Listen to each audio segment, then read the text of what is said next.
Hi, my name is Brianna Rucker, and in this video, I will be talking about the physics of the water slide scene in Norbit. First, I'm going to talk about the details of the slide. The drop of the slide is about 7 stories, or about 21 meters. The horizontal flat part of the slide is about 147.86 feet long, or about 45.07 meters. In the first scene, we will watch as Kate goes down the slide.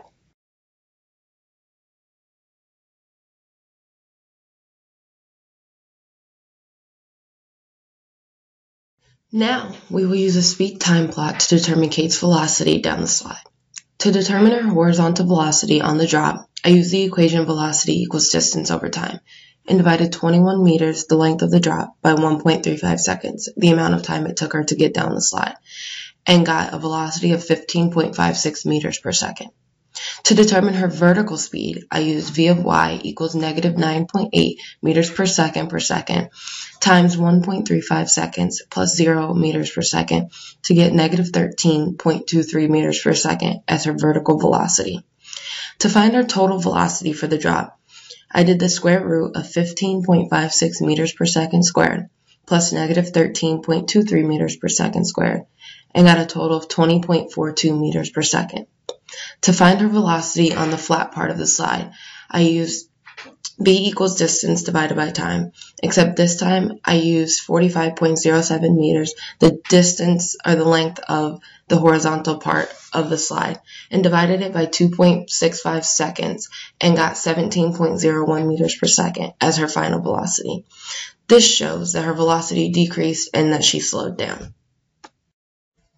Now, let's watch as Rasputia goes down the slide.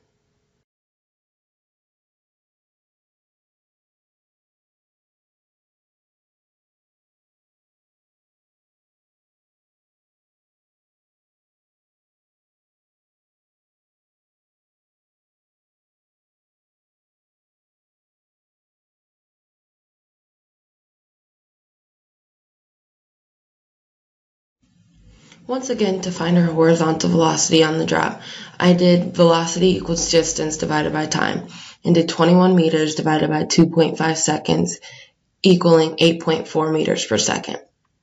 For the vertical speed, I did v of y equals 9.8 meters per second times 2.5 seconds plus 0 meters per second, equaling negative 24.5 meters per second, with her total velocity for the drop being the square root of 8.4 meters per second squared plus negative 24.5 meters per second squared, equaling 25.9 meters per second.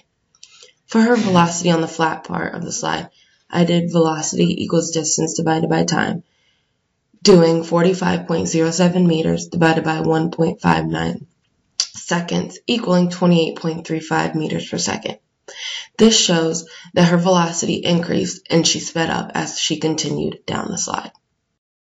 In conclusion, you have Kate, whose velocity decreased from 20.42 meters per second to 17.01 meters per second as she traveled down the flat part of the slide and eventually came to a complete stop, which, because of physics, is what is supposed to happen when going down a water slide. And on the other hand, you have Rasputia, whose velocity actually increased from 25.9 meters per second to 28.35 meters per second as she traveled down the flat part of the slide. And instead of coming to a complete stop, she continued to move down the slide and eventually flew off the slide and through a wall, which defies the laws of physics. I hope you enjoyed water slide physics, and thanks for watching.